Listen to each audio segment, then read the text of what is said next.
Hey, what's going on, everybody, and welcome to Kicker Rock's podcast, Two Drink Minimum.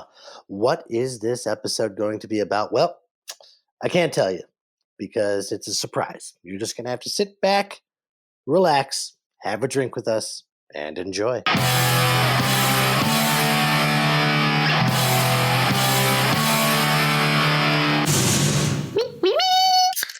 And you know what that sound means, kids. It's time for Kicker Rock's podcast, Two Drink Minimum. Cheers, everybody. I am Bill. I'm Tony Marino. I'm Sergio. And I'm Lora. Wait, what? Did somebody usurp the podcast? Who is that? Is that a girl? I think it was. What? I thought we had a specific girls aren't allowed policy here. Yeah, guys, dudes, girls are gross. Like, gross. No girls allowed. Oh, man. For everybody listening at home, that is the lovely Lora K. And if you're wondering, who is Lora? You know Lora. If you're even remotely a fan of Kicker Rock, you know who Lora is. You've seen her several times. She has been working with us for several years now. I think 8 years. Is that right, Laura? Right around there? Maybe more? I think so, yeah. 8 years. Oh, my gosh. 8 years at least. She has worked with us and chosen to still work with us. So you know she's a special kind of person right there to put up with the likes of us. For 8 we years? are so happy. Yeah, right? We're so happy. For some of us, it's the longest relationship we've ever had. So we are so lucky to have her with us. And as some special news we'd love to share with you guys is that Lora has become a Kick Rock company member. So she is going to be joining us more often than not just in the acting form, which she's used to, but she's going to be podcasting with us. She's going to be writing with us. She's going to be behind the scenes with us, getting down and dirty. Lora. Yeah. We all think that we know you, but do we really know you? I don't know. Do I even know myself is a question I ask myself a lot. Well, we're about to find that out because this episode of Kick Rock's Two Drink Minimum is called It's a Girl, and it's all about Lora K. So here we go. First question. We've all got some questions. Okay, but wait, do we announce what we're drinking? Oh, well, if you'd like to, why don't you let us know? Oh, man, this is new. Do it. What are you drinking, Lora? Okay, if you hear a clinking sound, it's my glass straw in my giant tall boy mason jar, and I am drinking a black tea concentrate with water and ice. Oh. Yeah. Sounds lovely. Lovely. It's wonderful. Now you go. That sounds just about as alcoholic as my original taste Coca-Cola Classic that I have in my hand right now. Oh, man. Mm-hmm. Okay. Right. Well, of course, I'm actually drinking. And tonight, that little crack of the can you heard was from a ice-cold Miller Lite tall boy, because I have class. And I am drinking. I'm the second person actually drinking an alcoholic beverage. But now I feel like, Bill, you and I are the alcoholics because we're actually drinking. But I am drinking a Moscow Mule because I do love my ginger beer and I do love my vodka. So, yeah. And it's just in a regular old pint glass. So, yeah. There you go. Dude, I have not had a drink. The problem with that can go kick rock. Not rocks. God. Tony, what were you going to say? You have not had... I have not had a drink since about 4 hours ago at work. So, you know, it's a bit of a stretch for me. Yeah. I thought you were going to say something that was going to, make me think of you as this amazing new person. But no, I'm terrible. Good old Tony. Yep, the alcoholism continues, boys. Well, I mean... Yeah, that's what we're gonna. If you weren't an airline pilot, it would be fine. But that's fine. That's okay. Yeah. I'm sure it's safe. I'm sure you're safe. Sure. All right. Anywho, but we digress. What was this podcast about? Lora. Lora is still there. Did she leave? It's about me. Oh, okay. We got to ask you questions. I'm still here on board. Sorry. Talk to me. You know what, Tony? You're great at starting things. What's your first question? Ask her something, please. Well, Lora, welcome to the family. First and foremost, this is very exciting. Yay! Now, as they said, this started a while back, so I am curious to know. I think we got the when 8 years ago, but when you first met Kicker Rock, what was it part of? Like, why did we first get together, and what was your first impression of us? So we met at just a series of just random events that led me to this random guy's apartment down the street at like Broadway, by the Broadway train stop, for a 24-hour play festival that I was recruited for. Oh yeah, because you were more of a theater person before, right? Yeah, always. Okay. Always. And so I ended up there. I was invited by the one person that I knew, ended up there with like what must have been at least 50 people in this tiny ass apartment. Realized very quickly I knew nobody there. And then was kind of explained, I don't know if we signed up beforehand. Somehow they had all of our names. I don't know if it was like an email thing where we had signed up beforehand or if we all like signed a card once we got there. But they ended up basically saying like, hey, we're going to match you guys up just to make sure that no one's kind of like cheating, or kind of like we do with the 48. Like we got to make sure nothing's been pre-recorded or pre-planned. So we're just going to put everybody's name on this board, tack board, and we're literally going to throw darts at it to tell you guys who you're working with and what you're going to do. I forgot about that. I remember that now. That's funny. See, so Bill, I don't remember you being there. Sorry, but I remember, I know Sergio was there, but I didn't know who he was. And we were just kind of waiting, like the darts were being thrown, people were being matched up. They would immediately go. And like, I mean, the clock was like ticking because it was a 24-hour play festival from like, you know, concept to performance. Just waiting for my name to get called. And it never did. And then I guess the announcement that was made at the end of that was like, hey, if your name's still on the board, like you're working together and this is the one film crew that has decided to join this year. And I don't think you guys had ever done that before. Am I right? Nope. Not that. And I don't even know how you got invited and how we all ended up randomly at the same place, which you'll have to fill in that part. But we just ended up that was meeting the expats. Yes. Correct, right? Yeah, their 24-hour film festival that they did for a few years in a row, and they kept making it shorter every year, which was crazy but fun. Oh, wow. Yeah, I knew one of the members, one of their founding members, Mike Rice. And so he had asked, he knew about Kick Rock, so he had asked, hey, we're thinking about having one film group. Would you be interested in being that film group? We said, sure. And then the fact that you happen to be not picked yet and wound up in that film group is pretty fun coincidence, because that's how it all started. That's pretty wild. Yeah. And I was terrified, like freaked the F out. So were we. Don't worry. Yeah. Oh, good. But still trying to, you know, do the whole like, yeah, professional, like, like you can count on me. But I'm a pretty decent actor. I am a horrible liar, and everyone that knows me will tell you that. Like, it is all over my face. Like, and my dad, even, there have been certain times in my life where I'm like, I don't want to do that. Like, I'm not going to do that. And my dad's like, use that acting degree and just make it happen. I'm like, no. Like, that's not what it's for. Like, those are separate things. Like I refuse to fake my way through anything. So you probably could tell that I was really, really terrified, but there was another girl that was there, named Megan, I believe. Or we called her Meg, I think. And she also had not been picked. So we all ended up getting matched up together. And I don't know I think it was like we exchanged information. I still have Sergio's original business card that he gave me that I wrote his name on, with how to contact. And I think we just kind of exchanged information. You guys went off to write it. And then similar to the way we do it now, like we kind of got the concept later on and kind of knew what we were doing and kind of what kind of wardrobe to provide. And then she lived really near me. So the next day she and I drove down and carpooled to Sergio's place for the first time to film. And I wasn't aware that you guys did comedy. And so the script was called Grandma's Secret. And I was like, oh, yes, secret. Like I took it, I think, very from like my Meisner training. I was like, this is very deep role. Yes. I don't even think, is it a comedy now? Watching it back, later, you were looking at my ass. So, yeah. I don't even think I understood that it was supposed to be funny even when it was over. I feel like everybody says that I when don't they think watch anybody our else did. Yeah. Yeah, no, I don't think it's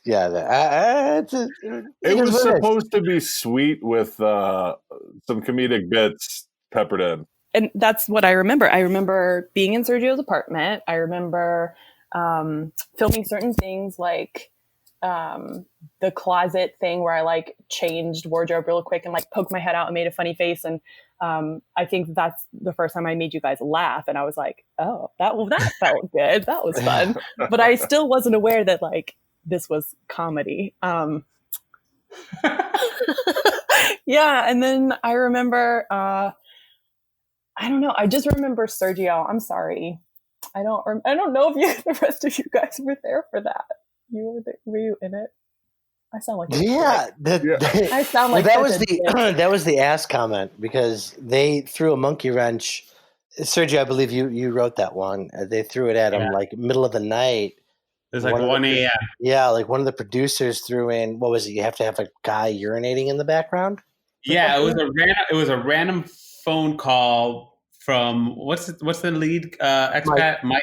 Yeah, he calls me at like 1 or 2 a.m. and he's just like, hey, how's it going? How's everything going? I'm like, oh, it's going smooth. I'm almost done with the script. And he's like, oh, great. Just so you know, we do this to every single team. We call everybody up and we throw in a thing that has to be in the film. And I'm like, wait, what? And he's like, yeah, you need to make sure that somebody goes to the bathroom and pees really long in the background. And I'm just like, what? So we needed to figure out how are we going to add someone to the film where they just basically go and pee for a really long time in the background. And that's how we ended up with Bill being the boyfriend who comes out of the bedroom, crosses camera, goes straight into the bathroom, and pees straight from like camera's view. And it was just wearing a t-shirt. Yeah, just wearing a t-shirt. Yeah. You could Bill's cheeks. If anyone, I love that. I love that Laura blocked that out because it was so horrific. Yeah, that she's like, "Wait, were you in that? Were you in it?" I blocked out everything. I only remember myself being in it. I don't remember anybody. That's what I meant when like you were like, "Oh, Grandma's secret." Okay, yeah, I'm getting into it. It's going to be a serious thing, and I'm like, "Yeah." And then 30 minutes later, you're looking at my ass, like literally, I was in there. Yeah, so yeah. There you go. Yeah, it was obviously a blur, and I have clearly blacked out a lot of things. Probably for the best, as I tend to do with my life, which is something I'm working on, which is like fully being present in the moment. Because I do this thing, I don't know if there's a medical term for this, maybe one of our listeners knows, but I do this thing where like, even if I get really excited about something and I'm like, oh my God, this is going to be so fun. Like this is the only time this is ever going to happen in your life. Like you've got to remember everything and just like have a ball. And then all of a sudden I'm like, what the fuck just happened for the last 3 hours? Like I have no memory. And then I'm like, Laura, you were supposed to have remembered that. It was a life-changing moment. And I have no concept of what has happened. That's why I take a lot of photos. I don't know. No, that's good. Yeah, I don't know if that's like a condition or. It sounds like it. It sounds like you might be working with something there. I don't know. But that could be a really fun sketch. We just got to flesh that out a little more. Like just someone who has like who just gets like blacked out like when they get really happy. Fun amnesia where you just black out all the like good stuff. Not narcolepsy, but Amnesia. Teleportia, a funamnesia. I've been there. That's my experience. And then I don't remember being around for the editing. I think we just filmed it really quickly. It was a blur. I didn't know it was a comedy. We went away and then we all kind of came back by like 8 p.m. or 6 p.m. or whatever the next night.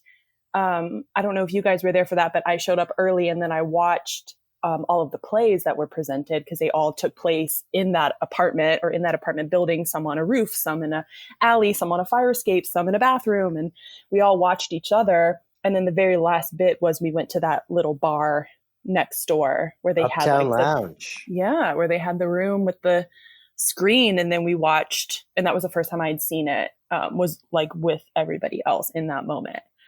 Cool. Funny enough, that wasn't an actual screen because they didn't have a screen, and we ran to a discount store and bought a bed sheet for them and strung it Right. up. That's right. Wow. I forgot about that. I forgot until she just said screen, and I was like, "Oh my god, we made that screen." I never knew. Yeah, I showed up. I borrowed a projector from work and set up my laptop and got all the connections ready. And I remember sitting there getting everything going. And I'm like, hey, where's the screen at? And they're like, oh, yeah, you guys are supposed to bring the screen. I'm like, wait, what? And yeah, it was wow. very comedic from that perspective. The more we talk about it, the more amazing it is that it ever got made. Yeah. We finished it. No wonder Laura blocked it out. I mean, but like, where'd you get the sheet from? There was literally like a dollar, non-dollar store there that we went and like found a white sheet, and I can remember like around the corner. I remember walking with you to get it. Now. Yeah, and there was a brick wall we had to attach it to, and we were like trying to duct tape the corners of it up, or use pins, and the pins wouldn't go in because it was brick. It may have fallen down right after the movie was but it got through. It got through. Exactly. It lasted like 10 minutes. That was it, right? Oh, Laura, that was so long ago. That was a long time. And like, funny enough, like I attribute that night to kind of just catapulting all of my favorite creative experiences, artistic wise, that have happened, because that was also the night where I met this girl named Heather Bodie, who's wonderful. And she is an actor and a producer, and now I believe a director and a writer, and all of those wonderful things in the theater community.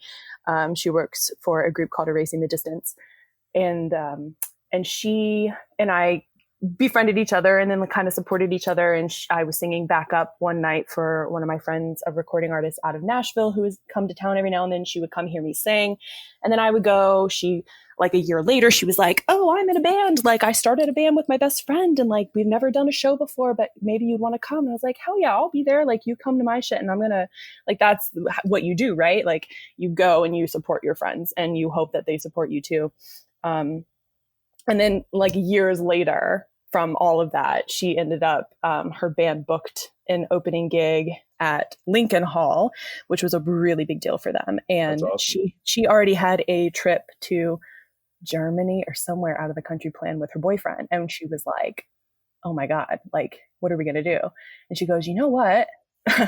Laura sings, like I've heard her, she can fill in. And then I had this like epic run with this band Midwest. And Sergio was there. You recorded it. I still have not watched it. Because obviously I have blacked it out and I needed it to be recorded so I can remember, but I'm still scared to watch it. But yeah, like, and then I filled in for her for like a year, maybe a year and a half after that, anytime they needed background vocals. And then like what it's led to with you guys too, like hands down, I follow this girl on Instagram and she calls things like a reason to live juice. She's like, what's your reason to live juice? And 100%, like all of those experiences with singing with them and with working with you guys, that all came from this one random night in this tiny apartment, like 8-9 years ago. It's my reason to live juice. I love it. There you go. Yeah. I love that. My reason to live juice. I know. That and dogs. Yeah. I like all dogs. If you got a dog, I love your dog. Trust me. Well, that's nice. I mean, I still can't believe that you still wanted to work with us after all that, but that's awesome. That one chance meeting led to here we are years later, right? Pretty crazy. So awesome. That was the catalyst. Yeah. Very, very cool. Let's are all of the answers going to be 20-minute long answers? Probably, because I'm a Gemini and I got time. Okay, good. This podcast can be hours long. I don't care. Sergio's good with it too. Okay. Sergio's head's exploding right now. I know, right? His head's exploding right. So that being said, Sergio, go. What do you got? All right. I've got the perfect next question, which is, what do you hope to accomplish as a resident member of Kick Rock? Oh, man. I mean, I think I kind of touched on this last week when we had our first group FaceTime, which was that I've never had to think this way, or I mean, I could have chosen to think this way, I guess, at any point in my life, but I've never challenged myself to. So I don't know what I can bring in terms of writing. But I do know that I've got a really great rapport with all of you guys, professionally and personally. And so if we were to collaborate on stuff, especially Bill, with the way that you write, just with dialogue and like the quippy back and forth, because anytime we've had a chance to improv, it's been gold and so much fun. So I'm looking forward to learning how to do that, but I'm going to need some support, and I've got it with you guys. Like, well, and I trust you. Now after you said that, you only get it from Bill. So hey, just want to make that very clear. No, that's she wasn't done yet, Tony. Keep going about me. Well, now I'm done because now I'm done. No, I don't know. I mean, obviously the chance to film more, because I feel like even doing it once a year, it's still super new to me, because I do have a very strong theater background, and like you guys know on set, like anytime you do any kind of playback, I'm the first one to like leave the room and cover my ears, because I don't want to hear it, because I feel like I get like really tainted, and then feel like I want to deliver something a certain way, but I don't like doing that. I don't know. I don't like being super calculated with that type of stuff. I'm getting off subject. No, but here's the thing. I loved your answer, and what I'm really looking forward to is the fact that you already said, like, you're really only involved with us, like, 2, maybe 3 times a year max. We as a group we love to meet every week, and we love to try to create something, whether it's a podcast, a video, or try to talk about what we're going to blog about. But now it's like you are going to be part of the, hey guys, let's film something next week. All right, what are we going to film? Oh, we had this idea. All right, cool. Let's write this. And then you're going to be part of that. And I hate to say this and admit it to the world right now, but you're going to be part of the less organized Kicker Rock, opposed to like, all right, we got a bigger production. We have, people involved. We're going to pay for food, and we're going to do this. And you were always part of those bigger productions where we want to be more professional. Now you're going to see the other side of Kicker Rock, where it's a little bit less organized and a little bit like, let's kind of wing this, but make sure it's planned in some way so we create something good. And you're going to be able to I'm looking forward to those improv moments that you're going to have with Bill or Tony or JT on screen, where it's like, okay, here's what I wrote, but let's do it once where it's written. Now I want you two to just run with it. And that's going to be fun to play with over the, now that you're going to be more involved on a weekly basis. Oh, for sure. Because I've definitely had those moments with Bill and Tony and JT, but we've been so, we have so much fun when we do the 48s. Like, it is lighthearted, and we just have a blast because we all love it so much, and we all love working with each other so much. But at the same time, like, we never let it kind of go too off course, because we're on such a time constraint. Yep. And we're all super aware of it, and we're very respectful of like having fun, but also like, okay, let's get back to business. And so like, yeah, maybe the chance to take it a little less seriously and really run with some weird shit and see where it goes. Yeah, that sounds awesome, and I'm looking forward to that. But also, you forget that I traveled with you guys before. Like, we have done plane trips, and we have lived in close quarters with 1.5-ish bathrooms for like days and weeks at a time. Not weeks. Was it a week? No, it was like 5 days, 4 or 5 days. And so I've seen that like less organized side of everybody, because we were all just making that up as we went along, and kind of branching off to do different things and see different people and attend different parts of the festival and get what we wanted from that experience as well, like individually and as a whole. And that was hands down like my favorite experience that I've ever had with all of you guys, was just getting in that good quality time as a little family. And that was amazing. That's awesome. Yeah. So you don't scare me is what I'm trying to say. So, and like you may be professional in some regards as I am professional in some regards, but also like not. And that's why I keep coming back. Cause like, yeah, you guys are super organized when it comes to the 48 and it is run extremely well. You don't waste anybody's time. You're so respectful of everyone's commitment and everyone as an individual as to what they can bring. And like, yeah, it's just run so smoothly. I think that that's why I keep hanging out with you guys. There have been little tiny thoughts in my head where every now and then that like gremlin will creep in and they're like, maybe you should get some more experience with other people. And then I'm like, no, I don't want that because I'm going to get really frustrated and I don't want to ruin a good relationship, you know, because everything just clicks and works so well from the start. And there's no way I would be happy with that anywhere else, especially with a brand new team. Like, nope. You can totally work with other people as long as you admit that we're the best at the end of it. Okay? Yeah, and that's All right. fine. Good. But I won't because I don't want to. Actually, the what you're talking about as far as like working with us and like being around us outside of being on the set as well leads into our next question. It's a heck of a segue.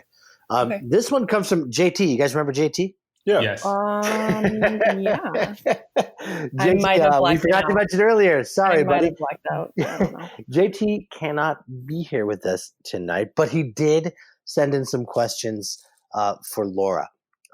So his first question to you, Lora, is what's the funniest / craziest moment on set or offset that you've had with Kick Rock that you can remember? Oh my gosh. I love that it's followed with "you can remember." Yeah. You blocked a whole lot of us out already. Yeah. Yeah, because even though I'm drinking tea right now, like I can drink and I have in front of you guys many times. So the what can you remember part? I mean, obviously the LA trip and everything that we created, even the like a little recap film version, like mini documentary type thing that we did. The party in LA button or whatever. Yes, like that, of course. But I think like the funniest memory, I've got two. The funniest memory that comes to mind like randomly on set was Teleportia and just literally any scene I had to do with Tony and keeping a straight face.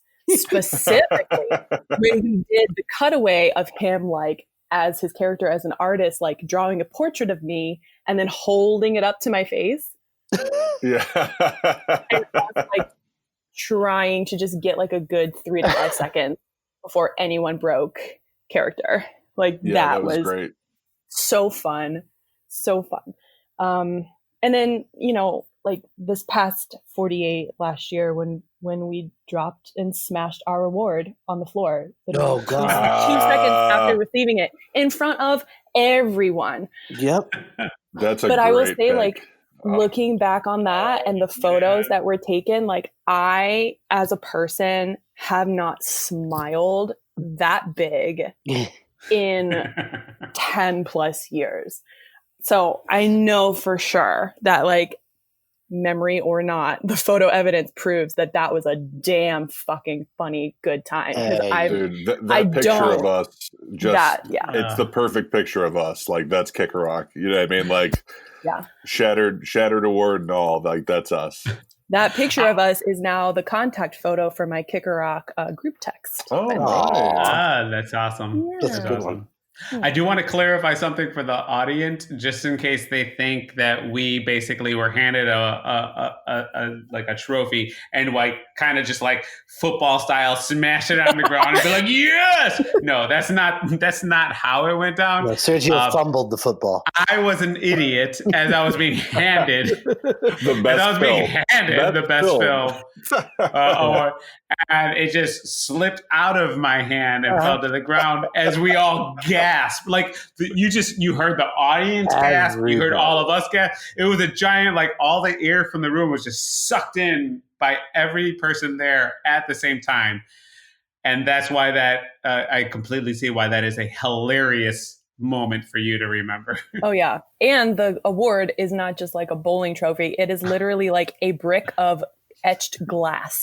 Yeah. Like a solid glass brick that was so beautiful and personalized and then just shattered completely. But I will give a shout out to Jerry and the 48 Hour Film Festival coordinators. They basically emailed me the next day and said, "Hey, what's your home address? We will ship a new trophy to you." Yeah. And that was awesome. Like they didn't even make us pay. They just said, "Well, we'll send you a new one." That's so cool. Because of that generosity, I got to keep the Shattered Award, which I lovingly have on my bookshelf with all my other crystals that are beautiful to look at, but probably like could draw blood if I touched them.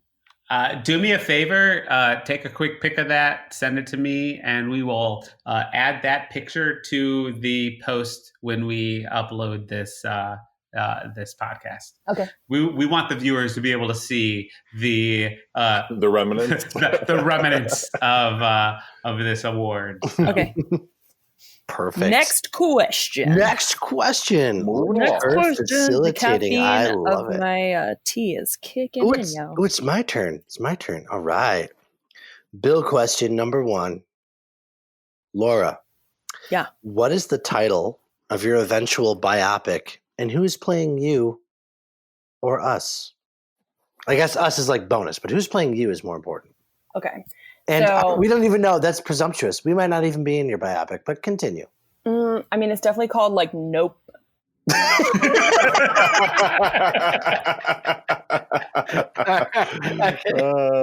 great.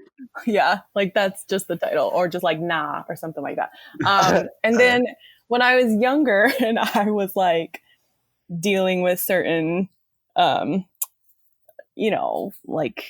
teenagery, post-teenagery, like depression, gloom, like not a goth phase, but when you just like walk around and you just pretend like you're in a sad music video like all the time.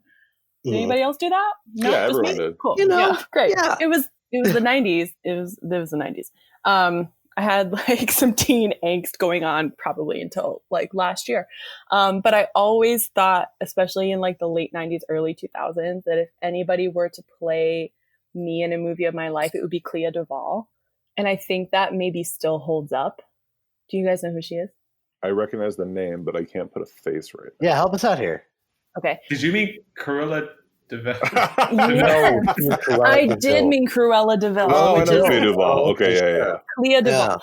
Because I had super short hair. I like cut off my own hair. I rocked buzz cuts, and then the really awkward grow out bowl cut phase that we all go through when we're growing hair from super short to long. And she was very like played all those kind of angsty emo 90s. You were all about the Faculty, and what else did she do? Faculty, Girl Interrupted. Oh yeah, Girl Interrupted, but I'm a cheerleader, which is amazing. Dude, she's hilarious in Veep. Oh my god. I have not seen that at all. Veep's great. But I've also lived the past 10 years like without any internet connection. So I'm very behind on so many things. So yeah, I need to watch that because she's still making stuff. Oh yeah. But I get compared like 9 times out of 10 anytime people are like, do I know you? You remind me of someone. And then I'm eventually like, you're thinking of Juliette Lewis. And then they're like, yes, that's who it is. Even though she's older than me, I think she played me for sure. Oh, that's awesome. Okay. See, I don't see that so much, but I see you all the time, Yeah. You know what? Maybe a little bit. Could be. Yeah, I don't know. Why? What do you think?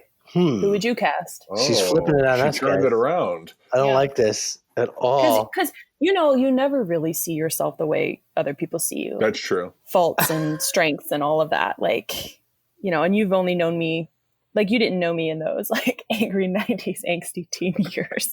I mean, sure, kinda.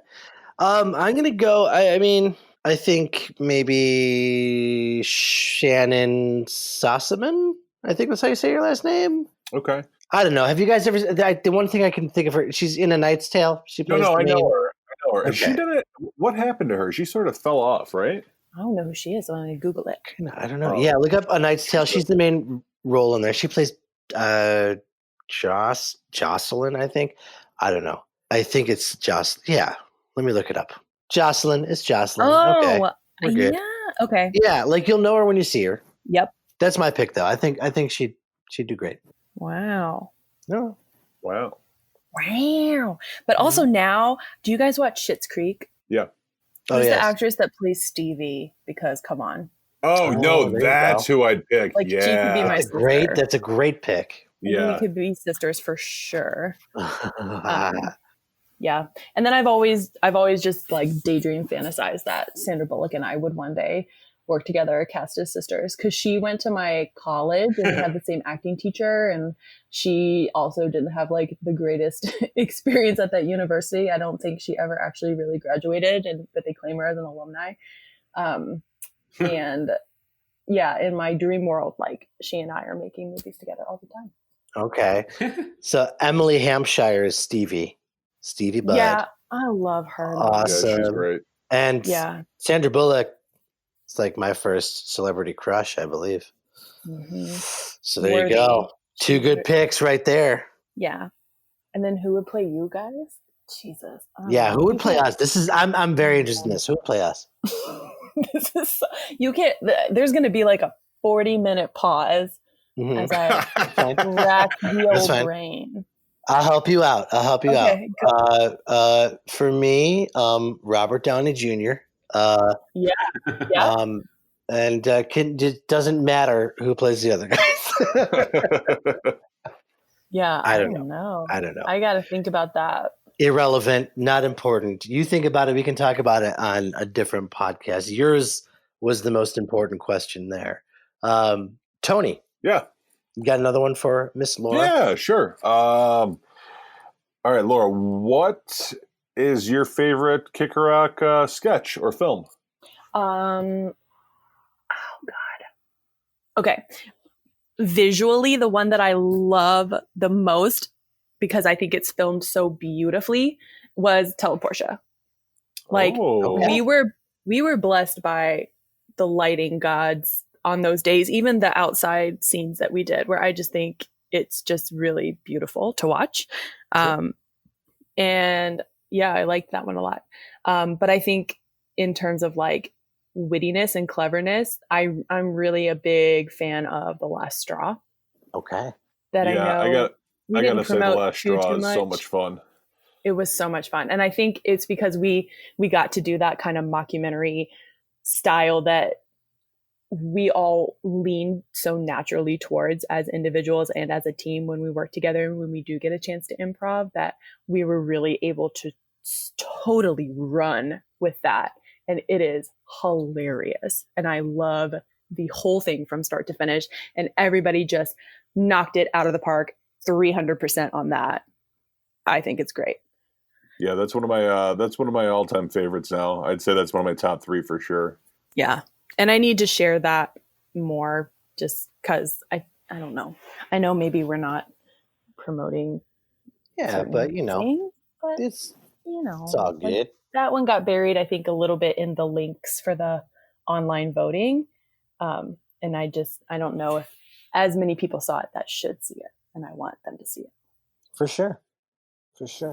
Yeah, that one's it was absolutely a fun one. So both are good. Excellent picks. Teleportia. I do want to chime in really quick. The funny thing about your first reference you made to Teleportia, I love the fact that you talk about the lighting gods and everything. I'm going to do a little side story. Mm-hmm. We were looking for a cinematographer for that. We got lucky enough to meet a great, he's a friend of ours, and we love working with him, Joe Lang. Yeah. It was the first time we worked with him.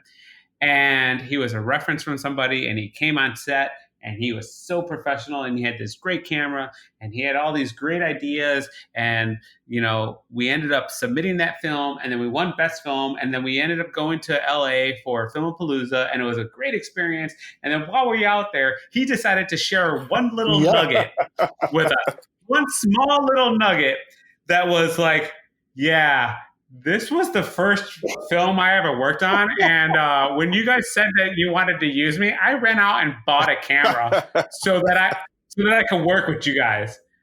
And Yeah.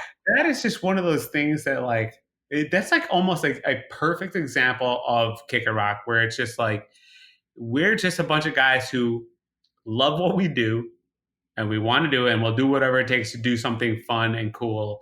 And we have people like Joe Lang who stepped up to the plate and went out and bought a camera and figured out how to make sure that he did a good job, and he killed it. And has now gone on, since he bought that camera just to work with us, has gone on to do some incredible things with video and photography on his own, which is awesome. And that's so warms my heart to hear that. But I wanted to smack him when he told us that in LA because I was just so impressed too. I was like, wait a minute, you knew nothing about operating a camera, and yet you had the guts to just be like, yeah, I can make this work. I can do it. You know, so awesome, so awesome.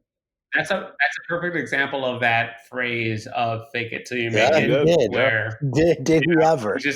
He stepped in with the confidence of like the greatest man in the world, and it's like, oh yeah, I could do this. We backed it up. He backed it up though. What he shot was great. And not to digress too much, it was I should have saw that he wasn't 100% experienced when we were setting up for the very first shot, and we're like, he shows me the frame and I look through it. I'm like, cool. Did you white balance it? And he responded with white balance. Yep. That should have been some sort of cue. That should have been some sort of cue. I showed him. I'm like, wait, you do this. He blah, blah, blah. He's like, oh, white balance. Oh, we call it chalking where I'm from. No, you're good. You're good. Yeah. No, white balance. Yeah, sure. Oh, Joe Lang. I know. We, as far as I know, are still engaged, I believe. Well, okay. Well, he needs to get on that. I should lock that down. That would be the name of your biopic, The Longest Engagement Ever. He's a talented photographer, Laura, so he's a catch. Yeah. So I know, my babe. That's right. Awesome. Serge. All right, Laura, here is the question I'm going to ask you. It's a little bit wacky one, and the reason why it's wacky is because Tony asked the question I wanted to ask. So here's the question that Tony was going to ask. I was going to ask my number 4. Doesn't matter. No, here we go.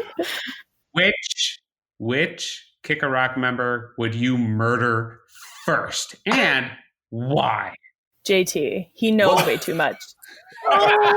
You didn't hesitate. You didn't hesitate. Why? I did hesitate because I almost asked current Kicker Rock member, but then I didn't want to go there. So then I went with JT, and my reason is he knows way too much. Oh, okay. You know what? He does. That's a good call. That's a good call. Yeah. I mean, Tony's my brother. Like we've established from the beginning that he is essentially my Chicago brother. Like, it's true in so many ways. So I can't kill off family because, I can't. And then Bill, you're a dad. I can't do that to your kids. They need you. And then Sergio. Plot armor.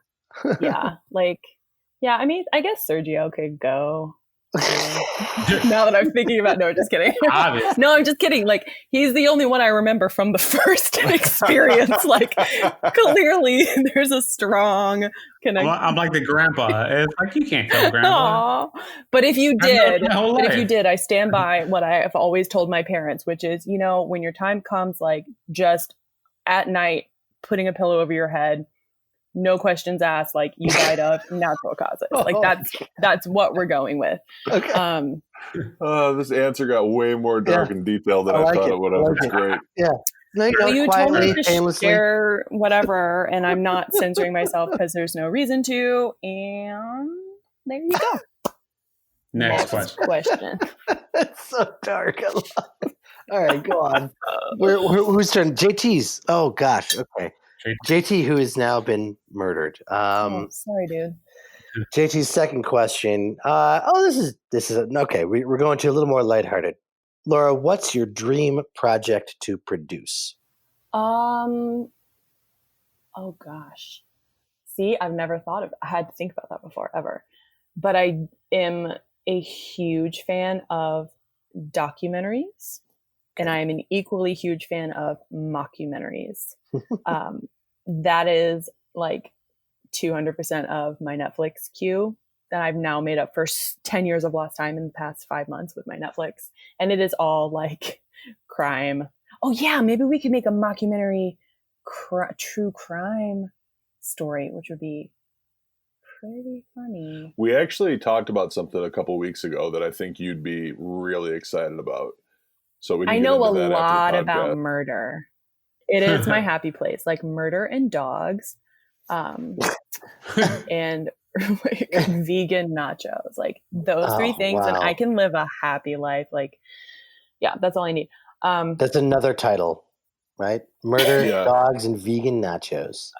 Yeah. The Lora K story. The Lora K story. I love it. Yeah, I don't know. Like, I guess I'd probably be, if I had full control of something, like concept to the end, and I was super experienced and just like knew all the right people in it, I think I'd love to do something like that, because that's what I love to watch. I like, and maybe this has to do with like my Meisner training, which I feel like kind of was like a psychology degree in a lot of ways, but I just human behavior, just watching and studying human behavior.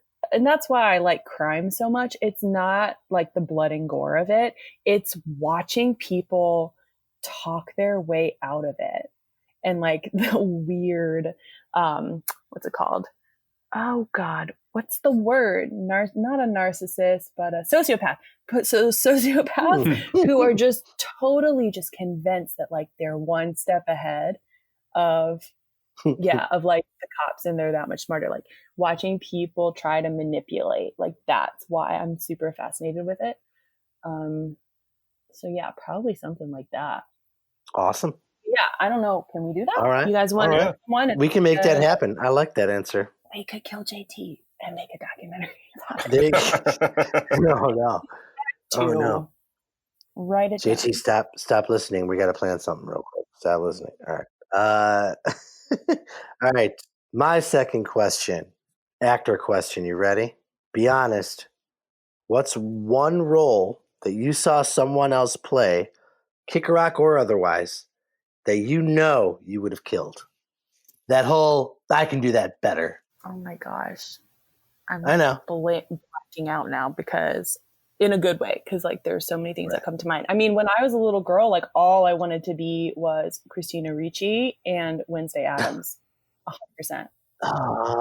That's actually that's a good response alone. That's great. And then I think if they ever made like a live action Daria, I could do that really well. Do you guys remember? Okay. MTV from the 90s? Yeah, I get to do that. Yeah. All right. That's good. Like, I don't know. I'd have to think, because there are so many movies that I'm just super jealous of. Like, I don't know, this is a love and hate thing, but I'm a huge fan of La La Land, which I feel like kind of rubs people the wrong way for a lot of reasons.